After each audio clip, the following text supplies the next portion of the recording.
Hello, everyone. We are back with CH Sports doing some live broadcasting. I guess not live, doing some video broadcasting of the 2020 Trainwreck at Trojan Final 9. Thanks to the sponsors for the video. I am Scott Withers, and I am joined by Justin Joers as we get ready to kick off this video. Justin, how you doing? Doing well. Great night. A little bit of rain, but in the Pacific Northwest, what do you expect? Yeah, so this tournament had taken the place of our Oregon State Championships for this year. It is a Final 9 that we are doing video on today, so you saw the scores just a second ago. I have a 5-shot lead on Cole, and we've kind of separated from everybody else in the field, but some good players, some kind of heavy hitters in the Northwest, and then Cole Redalen, who is a young, really up-and-coming star in the making. So go ahead and give us a little background on hole 1, Justin. All right, it's a hole 1 on the Trojan XL layout. We played as a par 4. The tee shot is pretty standard. You can throw just about anything you want, anything from a Firebird or a fairway driver to a stud or a mid-range. You guys are probably mostly throwing mids. It's only, 300 feet probably to the landing zone. Not a whole lot of trouble to get into as long as you don't hit one of the poles in the middle of the field, and as long as you get a little bit left of that trash can that Chris is throwing right at. You do not want to go way left because then you're going to be in trouble. Right. We've got the fastest player in the world in the cards, so if we miss some of Travis's things, it's because he throws immediately. But yeah, you're right. You don't want to go left and get over by the bathrooms. It cuts the angle off.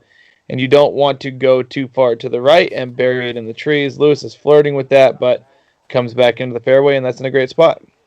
Yeah. I think Lewis actually is probably in the best spot out of the bunch of you.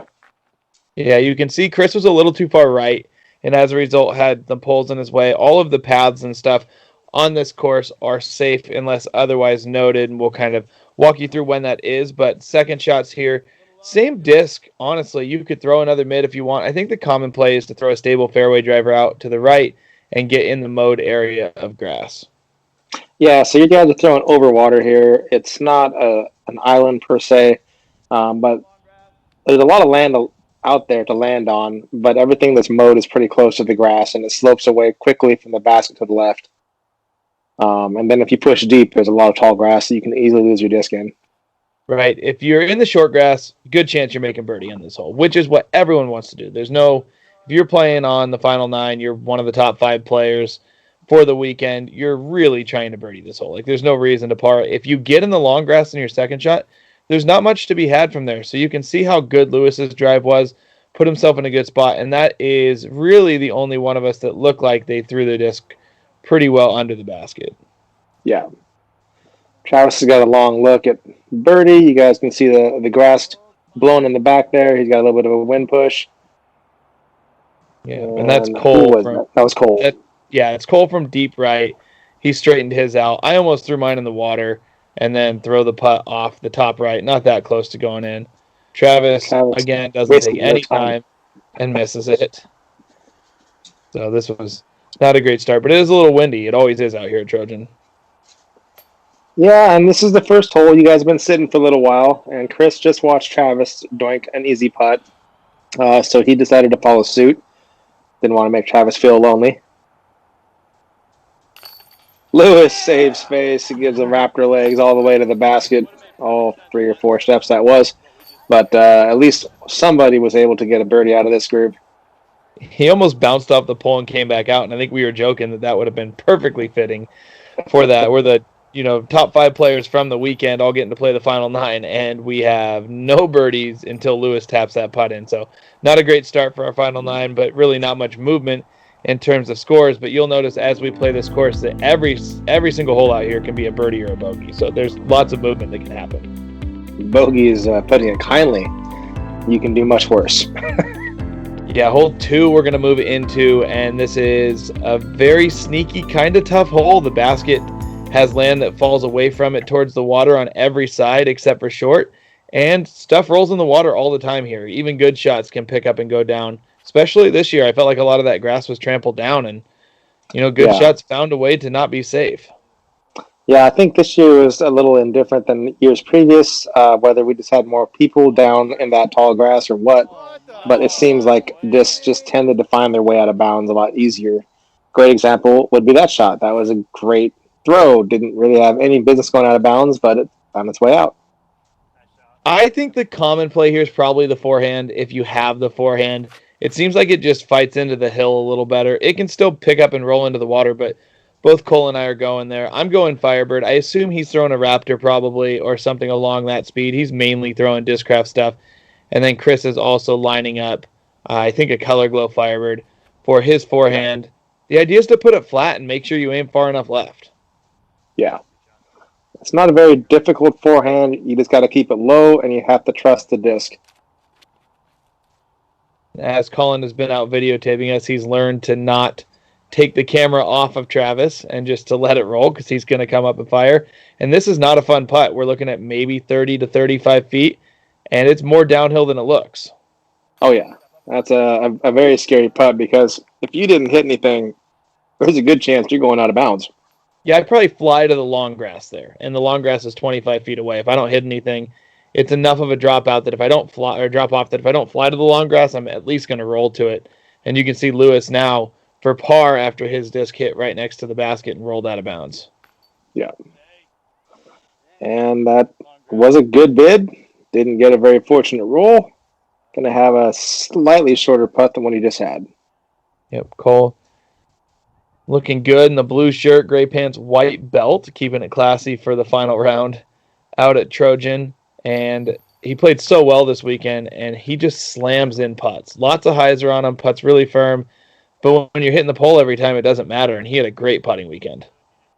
Yeah, I'm kind of surprised to see how well his discs stay in the basket because these baskets aren't the friendliest baskets to hard putts. But definitely not. And Trojan doesn't get played a lot over the course of the year. It's quite a ways out of Portland, and this layout's super hard, and it does scare a lot of people away.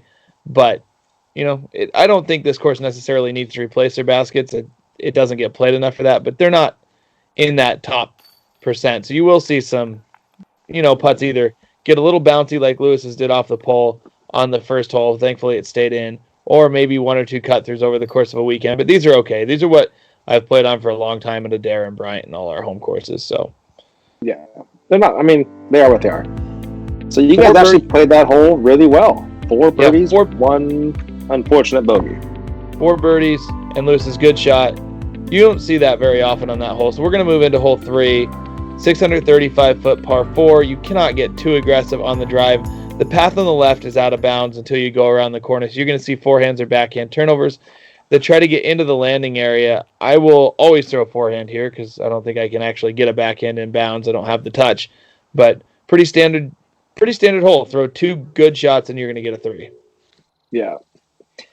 This hole can get tricky.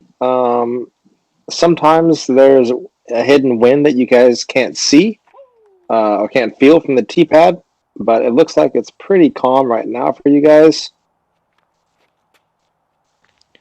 Chris has got that one going real flat. Yeah, good shot.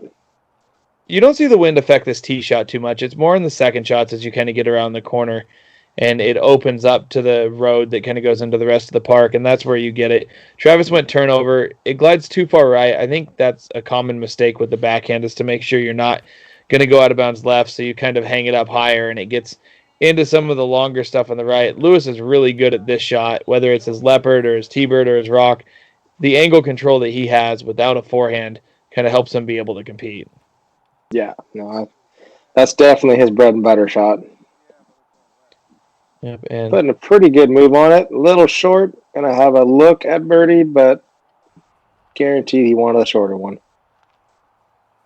Yeah, I think 20 feet's kind of your goal here. You can slam it into the hill behind the basket. So if you do see shots coming up short, it's not always on purpose. Really good one from Chris there. That long grass is only 5 or 10 feet behind the basket. So there's no reason to be messing with the water on this hole. You want to clear it by quite a ways. And even if you're sitting at only maybe 280 out, pretty common to see people throw fairway drivers instead of mids or putters, although it looks like Cole went with something a little slower there. I'm going Firebird on the backhand kind of spike line here. Yeah, I was kind of surprised to see you throw a backhand. In years previous, I've always seen you throw forehand here. I think I was just feeling it a little more at that point. After 3 rounds at Trojan and now you're in a final 9, elbow soreness becomes an issue because you throw so many forehands out there, and that could play a part in not wanting to throw any extras if I don't have to, knowing we've got some forehand holes coming up too. Travis played the safe side, put it over on land, guaranteed not to throw it in water, but did not get it too close, so his birdie look was a little outside. Lewis tossing up there.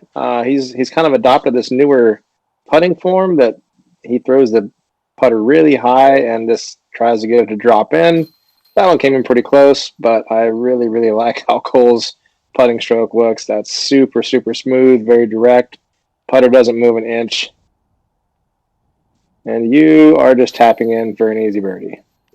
Yeah, you want to stay ahead. Anything can happen on this course. You got a 5-stroke lead. You want to keep it at that. When you're in the final 9 and you're up 5, you're really just trying to tie holes with whoever's behind you at that point. But with Cole making a bunch of birdies, I got to keep making birdies as well. Chris plays the hole about as well as you're going to play it, and these two are going to tap in for their pars, which isn't the end of the world, and they're kind of battling for that 3rd, 4th, and 5th place spots right now. So you'll see a lot of joking around back to back, a lot of people having fun on this card. Everyone's pretty good buddies that's playing together, and I would say that it wasn't unexpected to see the 5 people that are in this final 9. It would usually be 4, but a couple of them were tied going in, so everyone got included.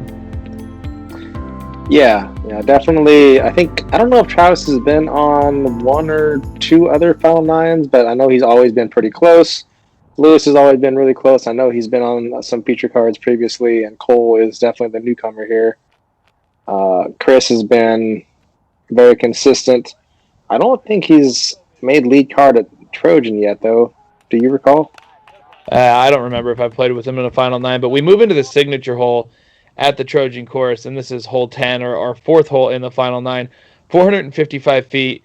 If you want to get the birdie, like I'm going for and Cole's going for here, it's really about a 430-foot carry to get close enough, maybe 420 to get close enough if you're going straight at the basket. Cole took a little more conservative route than I did, hanging it over land for most of the time, but it's only really the top couple percent of guys that are able to truly get putts at this hole.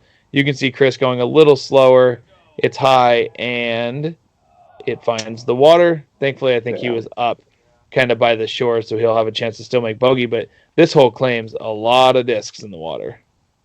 Yeah, and what the viewers can't see, and they may not know about this course and this hole, is obviously you don't want to throw it in the water, but you also can't just push it right because there's a path going along the entire hole, the fairway, that is out of bounds. So you really have this thin strip of grass that you have to put the disc in.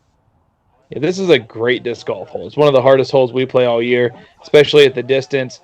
And the trees on the right do come into play. If you're going for the birdie, they really come into play because you're trying to, get that distance. And if you do straighten your distance driver out, it does hit them. But it's nerve-wracking every single time you step up and try to throw a drive. Pretty common to see people lay up to the distance that Lewis and Chris kind of did here. And then I don't find this upshot real easy. And I think that's one of the reasons I take the distance driver out and try to get farther up the fairway is I don't really know what to do from like 140 or 150 feet on this hole. Just the way the land slopes, it's weird. I tend to throw my upshot out of bounds if I try that. So, said heck with it and went for it. And I think I was 2 over par going into this round on this hole. Well, yeah, and especially in your position, right? You know that Cole has the power to get there. You have the power to get there, and you know that he's going to go for it because he's trying to catch you. So for you, there's really no reason not to go for it. Like you said, you want to try and match him or beat him in every hole, keep that lead, and he's doing whatever he can to try and catch you. Yep, and his first little putting miscue. Once I made that putt, I think the pressure was kind of really on him at that point, and to not come up with the make there, I'm sure a little disappointing after he threw his drive so well, but he will be able to take par, and he's so far ahead of everyone else at this point. One missed putt's not really hurting his, financial gain at the end of the weekend. Right. Yeah, it looked like the putter just got a little bit loose in his hand. Probably got a little nervous. Not sure exactly what happened to him. He's been pretty solid the whole weekend, so I don't know if I call it nerves or not, but whatever happened, it was a little soft. Just a misfire. You're never going to be 100% from 30 feet, and that was where both of us were right at that 30-foot line, kind of. So we are going to take a quick break and kick it off to some sponsors for this video. This video is brought to you by Resistance Discs. Head over to resistancediscs.com and use code CHSports at checkout to get free shipping on any order over $25. Thank you to resistancediscs.com, and let's get back to the video. All right, as always, thank you to Jeff Corns and Resistance Discs for sponsoring CH Sports. But we're going to move into our fifth hole, which is a pretty easy par 4. We just got done playing a super nerve-wracking par 3. We're going to move to a 600-foot par 4. What are you thinking on this hole? What's kind of the landing area that you ideally would like to be in, Justin? For me, I like to throw something that's straight to stable, and I'm trying to land it exactly where you're at. I want to push just past that tree you can see on the left there, kind of land out in the open, give myself a little bit of a wide open look with a soft hyzer, maybe a spider or a rock or something like that, approaching the basket. I usually don't have the guts to do what Cole's doing and to try and push something turned over and get it to go right, which is going to give him obviously the closest possible shot to the basket, but there is OB all along the right side there that easily gobbles up your disc, and in many cases will not give it back. Yeah, the right side has some flag lines on it. There is a path over on the left where Travis went, but it's really hard to actually get a disc over there. I agree. Cole's kind of in the spot where he's got to do what he can to try to eagle this hole right now. If you have really good angle control, I see some big arm players that choose to try to go for this hole. I don't think you can actually get it there. Like maybe the top couple guys in the world can distance-wise, but no one in this field is truly getting it to the basket on this. But I think Cole's hoping to have like an 80 or 90 footer that he can spin down the hill. Everyone else is taking the normal play, throwing it out left, and then turning and being able to throw a putter down the hill. Yeah. Yes. What's going on here? Very appearance here. So Travis had lost a couple discs in his last round that he kind of depended on, and I heard him say that, so I told him that I had a couple of T-birds that I was more than willing to let him take and use, so he was asking me which one was which. And as a result, you contributed to him throwing it out of bounds long, so your advice was not good enough for Travis this time. So maybe a little gamesmanship as you sabotage Travis into throwing your T-bird long out of bounds. You can see the rest of us. Chris was throwing, I think, a Colt. I'm throwing a stud. Get it flat out of the hand, play it 10 feet left of the basket where it lands, and it always kind of trickles down the hill. Yeah, and that tall side, that left side, is a lot easier putt at the basket because it's looking straight down at it. Yep, Lewis. He's going to play it a little bit left, a little further than you want, but it's still not going to be too bad. Yeah, but here's where Cole's drive ends up. This is really big, 500-foot drive, has the 100-footer or so, and he definitely has a spin on his putt to get it there. That's the way to eagle it, but it doesn't connect with that one, and then Travis is left with this for par after his out-of-bounds stroke. Yeah, he just got a little bit of too much spin on that T-bird, pushed him long and out of bounds. Lewis has got, what, 35, maybe a 40-footer? 35-footer. Yeah, good putt. And maybe doesn't hit any chain links before it hits the bottom of the cage, but in is in. It's a downhill putt, so he'll take that, make that 3, be able to move on. Cole's got this 20-footer coming back, and at this point in the round, when you know that you're kind of solo island in second place, you can relax a little. He can have some fun, and he was smiling and had a super good attitude the whole time anyway. I know that his skill set is where it needs to be winning tournaments or, at least taking top 3, but the experience is still catching up to it. But it's been really cool to see him kind of explode onto the scene this year. Yeah, I've been excited to watch him kind of mature throughout the season, definitely gaining confidence, and I'm excited to see where he takes it. Yep, so we're 5 holes through our final 9 here.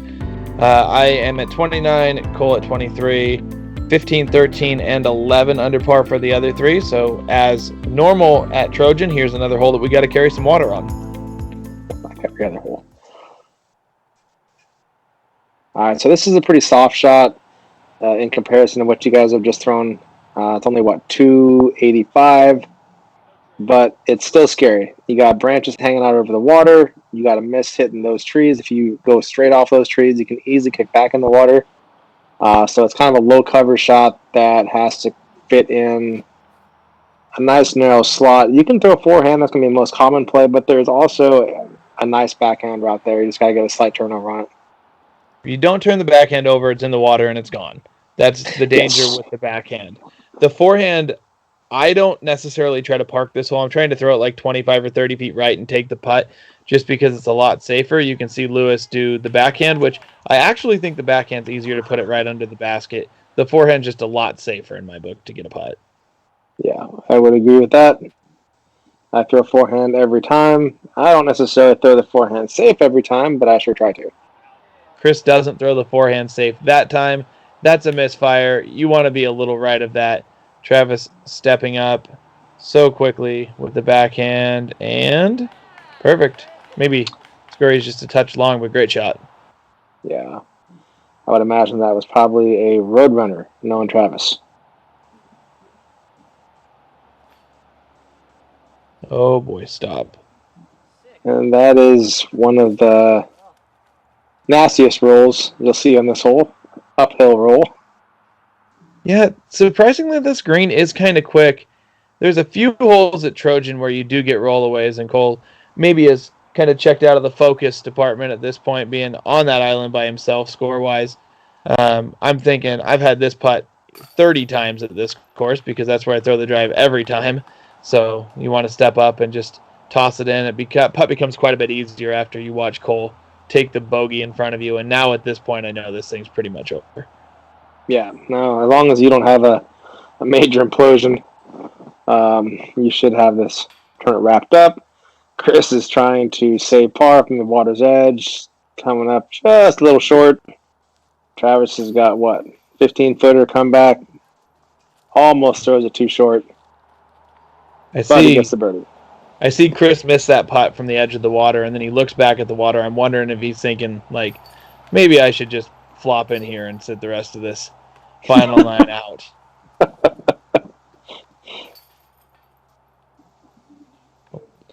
Well, that's a fun hole. It's one that you want to pick up a birdie on, but it is that birdie or bogey hole. Cole takes an untraditional bogey by taking that nasty rollout, but like I said, he's still 6 ahead of third place. So yeah, we move into a hole that's not necessarily my specialty, low cover straight shot, but thankfully you can throw forehand on this. You do have to stay left of that Innova banner. We had a tree go down and open the route up over the highway, but we didn't want that coming into play. So I think most of us will probably throw flex forehand if you have the forehand, and you would like to keep it right of the tree that I went left of, but if for some reason you do sneak around the left side, that's kind of how you park the hole. Yeah, that's a real common miss, I would say. I think most of us that are trying to throw that low flex, like you say, definitely want to stay in the middle where there's no trees. But at the same time, it's really, really easy to get it to go around that tree. Travis trying to go around that same tree, but backhand not having the same luck. He skitters out of bounds. Cole stepping up, and he's going to throw the forehand. Also, that one gets a little high. The only good thing about where Travis went out of bounds at is he's so far up by the basket, he's going to have a putt for 3. He will. I think he was really unlucky on that particular throw. He stayed in bounds a little longer than you would think, and he caught the grass on the other side of that little ditch. Oh, okay. Which is, it's super weird because there's a little pond right behind the hole. So, like where Cole's at, you can't race one under the pole or under the cage because it will slide down that hill in the long grass, and there's a bunch of water back there. So you can pick up a penalty stroke that way. You see some drives go in there for sure. But yeah, if Travis actually was safe and then went around that tap in 3 goes to having to make a putt for 3 real quick. Yeah, so he's on the opposite side of that little pond of goo, still putting for 3, but didn't quite come together for him. You got a great turn around that tree, and you're only, 25 feet, picking up another birdie, and at this point, the pressure is pretty much gone. Oh yeah, it's up 8 or 9 at this point, whatever it was, and you're just having fun. You're throwing shots and you're going through the motions, and this tournament's always been the Oregon State Championship, and it wasn't this year due to some COVID stuff. But, we still got to come out here and play. And this tournament and this course mean a lot to me anyways. And as someone that travels with me all the time, my season ramps up essentially for this as one of my few biggest tournaments that I want at the end of every year. So to have the big lead like this coming down the stretch and to get to relax and have some fun is a really good feeling. Yeah. I would say I'd like to know what that feels like, but I don't know what that feels like. Yeah. So we're going to go into hole 14. This is 430 feet. And because I had a lead, we were joking around. And I told you that, I don't know if we had a dollar bet on the line or something, but I told you I was going to make birdie on this. So I throw my Exodus, holds over the water the whole way, comes back into play, and looks like should have a birdie putt. Yeah, I can't remember exactly what we had going on. We had a conversation about throwing one disc or the other, and I told you that you needed to throw the one that you like more than the other one because that way you're committed to it. And you decided to go against my advice and throw the other one right by the basket. This is a gigantic forehand from Cole. It's a play that you see only the top couple distance guys forehand even try. That was a great shot. Chris is going to step up, and does he go for it? Nah, kind of lays up to the left. Actually, thinking about it, I think you were trying to talk me into throwing my Exodus, and I was trying to say, no, I'm up 9. I really don't want to dump my Exodus in the water, so I threw a brand new TL3, which Okay. if you've watched videos before, you've heard me talk a bunch about it. The TL3 is like my favorite Innova disc at this point, just how workable it is as a fairway driver. And I think that was the one that I threw to the basket on this one. Yeah. Travis, did he stay in bounds there? That looked like it was going a little long.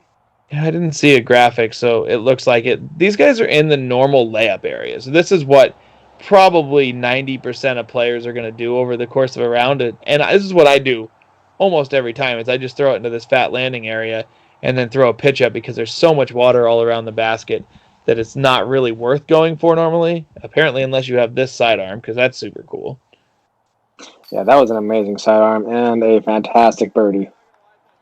Yeah, that's back to the Cole putting that we saw all weekend. So he got to 35 feet from a forehand. I've only seen a couple guys do that before, but it does set up well for it if you do have that 400-foot sidearm. Yeah. Got some guys cleaning up for pars here. Lewis if you has haven't a little been, more than he wants. Yeah, if you haven't been to Trojan, just look at the background and look at how beautiful this park is. And it is quite a ways out of Portland, out in Rainier. But if you get the chance to go out there, you get the chance to play this tournament, it's worth it. It's going to test you mentally and physically. It's going to test every aspect of your disc golf game. And you'll either love the discs you have or you'll lose half of them by the end of the weekend because there's water on every hole out here, it seems like. Yeah, we did some number crunching this year, and our good friend was spotting on one hole. And just in one round on that one particular hole, he saw, 100 discs go in the water? Yeah, it was over 100 discs on hole 18, which is the hole we're about to go to. Between the first and second shots, go in the water in one round. And remember, we played 3 rounds out here, and then the final 9 for just the top card of MPO. So you can do the math, but we're probably looking in the 250 discs range in the water just on this hole alone. And, well, you can see Jason, but that's not... He was not on the hole that we're going to, but he is trying to find my TL3, I think, that rolled in the water from hole 17 in the first round. But we move on to 18. You can see a little bit of a crowd. We had a bunch of buddies that were walking with us for the final 9, and this hole will never be comfortable for anyone. Throw it to this first landing area. You want to be as far left as you physically can because it makes the second shot so much easier. Not to say it's ever easy, but there is basically 2 fairways you got to get on. Both shots have to cross water. Yeah, you put that one a little further right than you wanted. Same thing Cole did. Neither one of you guys were really excited about the shot that you guys have coming up. Oh, it's so hard from that right side of this fairway. Like, it just doesn't set up the angle. Lewis is so much better right there to be able to get a turnover around the corner. Yeah, Lewis takes the play that I like to take. I like to throw the straight shot. That way it pushes towards the water, which is good and bad. As long as it stays on land, it's good. And unfortunately, I also throw some in the water that way. I throw the backhand almost every time, too. I don't know why I threw forehand that time. I just apparently felt like a good idea at that moment. But Travis does what you're supposed to as well. And you can see I'm landing an Emperor up here, and this is a huge shot. Yeah, it's a big shot, but you got to start off left. It's got to go right, and you did not put yours out over the water far enough. Definitely aren't happy with yourself here. No, I was mad because I was up 9 shots or whatever. I didn't need to lose that Emperor. I wasn't even mad about the result in the stroke. I was literally just mad at myself because I didn't want to lose that disc, and that thing is gone. Yeah, you'd be surprised. It might come back to you someday. God, it'll come back with 4 pounds of mud caked on it. That's how half of them are when they come out of Trojan, and they're a different color. Lewis, good shot. Great shot by Chris Lewis. lining it up. Yeah, it's a little low. You want some air on it. Does it stay high enough? A lot of times those will cut roll back into the water, and it does. Yeah. It can't land on that extreme right angle, and this is what we were talking about, being on the right side. It's really tough to get the angle correct, and a lot of times you do see them cut roll back into the drink. And you can see those tree leaves blowing behind Cole there, so you guys have got a little bit of wind to play with. Just makes the shot that much more fun. Pretty calm this year in comparison to a lot of other years, but we talked about, right when we teed off there, Cole and I were not in good spots, and we both threw it in the water as a result. Yeah. Is Travis trying to throw a roller here? I don't know. I don't even remember it. I know he gets to go again real quick, but I do. I think he was trying to just land a roller around the corner, and we were joking about that. But then he comes back and looks like he clips trees again, but that one is safe. This hole gives you nightmares. That it does. There's not a single year or round or practice round or anything that I'm out there that I don't worry about this hole. I'm limping into the finish line at this point, but thankfully the lead was big enough that it doesn't really matter. But 1, 2 in the water, 3 out. I'm 4, and I'm still a mile away from the basket. Chris taking his fourth shot after going in the water. Cole, same thing. They both hit land over here and bounce back in, so they have a much better chance to save their par than I did. But, when we go back and look at scores, people take some gigantic numbers on this hole. Yep. And we're actually quite grateful this year that Chris doesn't have to spar with the bee's nest that would have been right above his shot. Yeah. The park shot took care of that for us. And Lewis damn near rings it up. Yeah, it's kind of Lewis's MO, is throwing in shots in final nines when he's in 3rd or 4th place. He did it to me one year. Yep. Going Color Glow Gator, the last shot that I want to throw this weekend, just putting under the basket and be able to get out of here. Travis, jump putt. I think he's thinking the same thing I am for a different reason. Let's just get out of here and be done. Yeah, Travis is done. Yeah, it's a long weekend. It's a long tournament, and the weather always plays a factor. So by the time we're over this one, you're ready for a day or 2 off. So.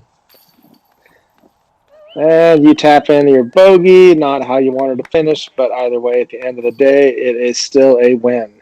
Yeah, at this point, I don't care. This tournament always means a lot to me, whether it's the Oregon State Championships or whether it's this Trainwreck at Trojan. I am just happy to get in. It's a big sigh of relief to kind of cap it off. And everyone has always put a little extra emphasis on getting this one. And I love this course.